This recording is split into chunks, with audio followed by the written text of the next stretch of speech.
Coach, I'm here on your right. Can you take us through your decision-making as far as Nico was concerned today and how you think he responded to what was asked of him? I thought he responded well. I thought, like I said, KD defensively to start and then try to get to that small lineup with all shooting on the floor, which helped us get the lead, gave James and Kawhi more spacing, and I was able to attack when we went small. And so, I told the guys after the game, KD and, Ben still up cheering. I talked to those guys, and it's about being a team and whatever it takes to win. And those guys totally understood it, even though they've been great for us all year long, and so just wanted to say thank you to them. But, our guys came out and played well tonight. I thought to start the game, attention to detail was really good. And then when we went small with that shooting lineup, I thought we was able to break the game open a little bit. Yeah, backs against the wall, obviously, but when you look at the performances you got from your top scorers, at least traditionally, what did you make of James, Kawhi, and Norm? Yeah, I thought James did a great job setting the tone early, scoring the basketball, getting downhill, making the right play. Norm made some big shots at the end, and Kawhi was just kind of steady throughout the game. But I thought those three guys really stepped up, came to play. I thought Zoo was a monster on the defensive end tonight, getting closer to Joker, not giving him as much space.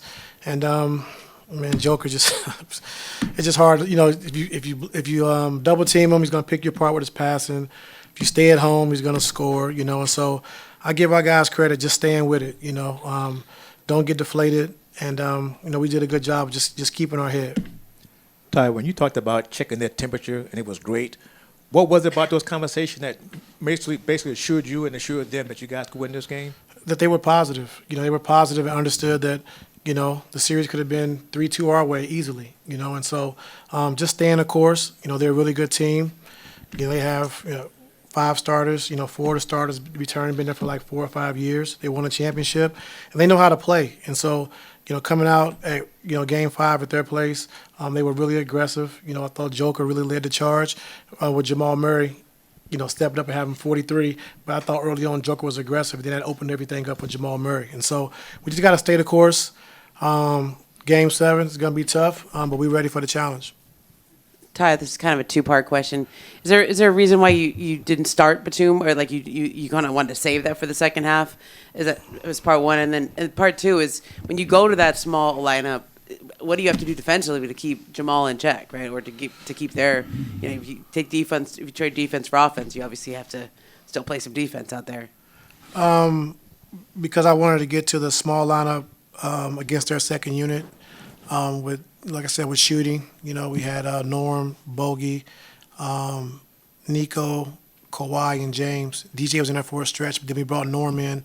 And I thought we was able to push the pace. I thought we was able to get open shots, get to the paint, kind of spread them out a little bit so they couldn't just load up and try to take away driving lanes. And so that was the reason. But then, in the second half, like I said, just, going to that and seeing how good it was, just to kind of space the floor was really huge for us. And so just – I wanted to get to that small lineup against their second unit in that second quarter. That was the main reason why. Ty, that decision to go to Nico to start the second half, is that something that you guys had pre-planned and discussed going in, or is this at halftime you're like, this is the change that needs to be made? I can't even talk. Be made. My brain is overloaded, man. It's a long night.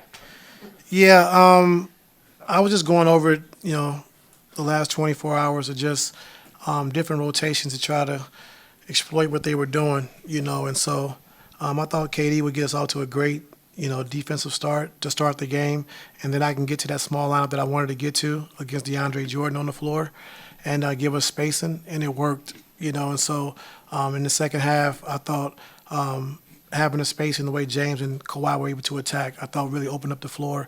And so we just did it to start the second half because Nico was really playing great. And then with James, you played him the last 36 minutes of this game. What do you think that lineup was able to do for him specifically? Because you did get going that second quarter. Yeah, I thought it was great. I thought we did a good job of just, in transition, Zoo diving to the basket, letting James go one-on-one and create to keep him out of the blitz. I thought he did a good job attacking one-on-one. Our spacing was really good tonight, and he was able to get to the paint, get to the basket, And so, just talking about just opening it up for him and allowing him to play, one-on-one and get to his spots. Ty, your point guard is in his 16th season. You've all seen the load that he's had to carry. Like, how impressed are you that he's able to play that many minutes? I think it's his third time in this series. I think he played 40 minutes 5 times in the regular season. Like, how impressed are you that he's able to not just be on the floor, but to be in this kind of position to lead your team? Yeah, very impressed. Like I said, he wants to play every night.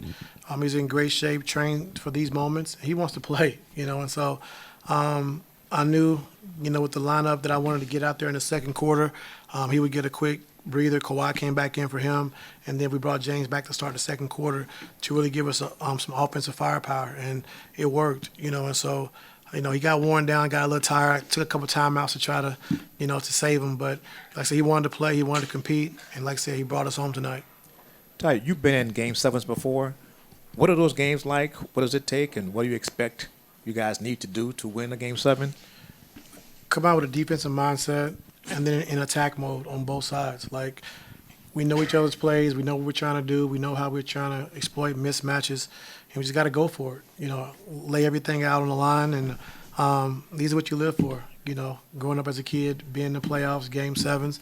And so we got to come, ready to go, especially with a defensive mindset, but offensively being aggressive, attacking the paint, attacking the basket, and go from there. You talk to them again about Game 7? Or you just talk about just try to win another game? Just talk about things we got to get better at. Our spacing a couple times, how they're trying to play James. Our pace, just like keeping that pace of just trying to play in transition, play before they get their defense set. And I thought we did a better job of that tonight, but we can go to another level. Ty, back to your temperature checks. What was the temperature check like with James as he's trying to figure out how to manage the ups and downs of this series? Yeah, it was great. We had great conversations, just how to open them up, open the floor up, and just, talking through some stuff and bouncing ideas off each other. And, it was good, and so being one of the best ISO guys we've seen, like, probably in NBA history, we just talked about giving him more space, giving him more ISOs and one-on-ones. We know they're blitzing him, every time with the 5-man. So just, try to go guard, pick and rolls, and try to attack from there. And he did a great job, especially starting the game. Ty, you didn't happen to leave any money at the Ball Arena, did you? No, I didn't. When you look at Nico's impact, though, I know we've talked about just his high IQ, but just the ability to get some of those, a weak side block after it looked like Nikola had him beat, just plays like those. Like, how does his just ability to do those kind of things just allow you to do so many different things because he's able to do those? I mean, just look what he did defensively. Second half he guarded Jamal Murray, guarded Jokic in the first half when we went small. He can guard 1 through 5, and just the intensity he brings defensively every night. And then, like you said, being able to block some shots around the rim, chip outs on the glass, and then be able to make a shot. But just understanding how to play the game, understanding spacing, and like I said, he's huge for us. Coach, going back to Zoo, you talking about he was a monster on defense tonight. I think that his discipline on Jokic is a big part of that. Him not fouling, him closing out, and showing his hands essentially. But can you talk about what that does for the other 4 guys on the court to allow Zoo to be solid, not foul, but be disciplined when he's going against Jokic? I mean, it's huge, and nobody can guard him one-on-one, but if we have Zoo on him, we want him to bang and try to wear him down as much as possible. But I thought he did a really good job just, around the basket, guarding him one-on-one, staying big, jumping after Joker jumps so you won't get fouls, and was very disciplined tonight. And I thought even, when Joker was on the perimeter, just being closer, like not giving up threes, being closer. And this whole series for us has been about being closer to our guys. And so I thought tonight we took a step in the right direction. Thank you. Yeah.